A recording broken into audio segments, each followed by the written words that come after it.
ఫైనల్గా జగదీష్ రెడ్డి గారు, మీరు బీఆర్ఎస్లో నెంబర్ 2 అనుకోవచ్చా? ఈ 1, 2, 3 అని కూడా అనుకుంటే ఆడు ఉండడు. ఇవన్నీ తెలియదు ఒక్క మాటలు. ఎంత అనుకుంటే ఉండొచ్చు, ఇవన్నీ తెలియదు ఒక్క మాటలు అంటున్నా. ఎంత అంటే 10 తర్వాత అందరిలో అందరిలో ఒకళ్ళు అంతేనా? సో కాబట్టి సరే, నేను ఎందుకు అడిగానంటే మీరు బోల్డ్గా మాట్లాడతారు కాబట్టి. సో బీఆర్ఎస్ వారసత్వం ఎవరికి వస్తుంది? కవిత ఎలిమినేషన్ ప్రాసెస్లో ఎలిమినేట్ అయిపోయింది. ఇంకా మిగిలిపోయిన కేటీఆర్, హరీష్ రావులో మీరెటు? ఒకవేళ సింపుల్ మీరు గుర్తుపెట్టుకోండి రజనీకాంత్ గారు, రాజకీయాలలో ఎవరినో ఎలిమినేట్ చేస్తారు, ఎవరినో ఏదో చేస్తారు అనేది ఇవి నేను నమ్మను ఎప్పుడు కూడా. ఎందుకంటే మనం తీసుకున్న నిర్ణయాలు మన ప్రవర్తన మీద ఆధారపడి ఉంటాయి ఎప్పుడు కూడా. ఇది ఒకటి. రెండవది, ఇవాళ బీఆర్ఎస్ పార్టీకి ప్రెసిడెంట్ కేసీఆర్ గారు, వర్కింగ్ ప్రెసిడెంట్ కేటీఆర్ గారు.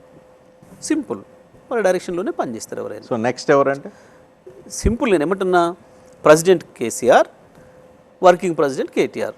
ప్రస్తుతం టీఆర్ఎస్ పార్టీ ఆ పద్ధతిలో చాలా మీకు అర్థం కావడం కొరకు next KCR president, working president KTR. Party protocol ఇట్లా ఉంది, ఈ పద్ధతిలో నడుస్తుంది. సో మీరు హరీష్ రావు వీళ్ళంతా ఈక్వల్ అని అంటారు? తప్పకుండా అందరం కూడా. మళ్ళీ మాకు ఏదైనా పదవులు, ఇంక వేరే పదవులు వచ్చినప్పుడు ఆ పదవులను బట్టి పిలుచుకోవాలి. సో ఆల్టర్నేట్ కేటీఆర్ అని అంటారు? అదే దాంట్లో అంబిగ్యూటీ అవసరం లేదండి. నేను ఏమంటున్నా, చర్చనే లేదు. ప్రెసిడెంట్ కేసీఆర్, ఎవరికైనా అనుమానం వస్తే వాటిని పటాపంచలు చేసుకోండి అంటారు. క్లియర్గా చెప్తున్నా, president KCR, working president KTR వాళ్ళ నాయకత్వంలో పనిచేస్తున్నాం. సో మీ నెక్స్ట్ లక్ష్యం? అందరం చాలా మంది ఉంటాం దాంట్లో.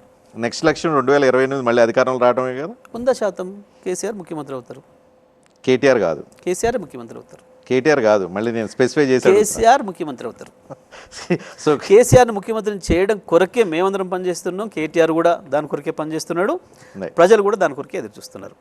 టీఆర్ఎస్ కార్యకర్తలు కూడా దాని కొరకే ఎదురు చూస్తున్నారు. అందరికి మించి ప్రజలు ఎదురు చూస్తున్నారు, ఎప్పుడు కేసీఆర్ వస్తాడు, మాకు ఎప్పుడు బాధలు తీరుతాయి. సో ప్రజాస్వామ్యంలో 5 సంవత్సరాలు, ఇంకా 1 సంవత్సరాలు అయిపోయింది, 3.5 సంవత్సరాలు వెయిట్ చేయాలి, అవకాశం లేదు.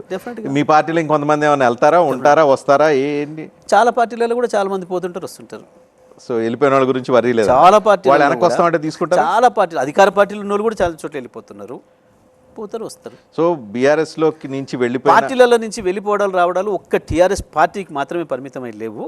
ఈ భారతదేశంలో పుట్టిన ప్రతి పార్టీ, కమ్యూనిస్ట్ పార్టీలతో సహా, నక్సలైట్ పార్టీలతో సహా అనేక పార్టీల నుంచి వెళ్ళిపోయిన వాళ్ళు ఉన్నారు, మళ్ళీ ఆ పార్టీలకు వచ్చిన వాళ్ళు ఉన్నారు.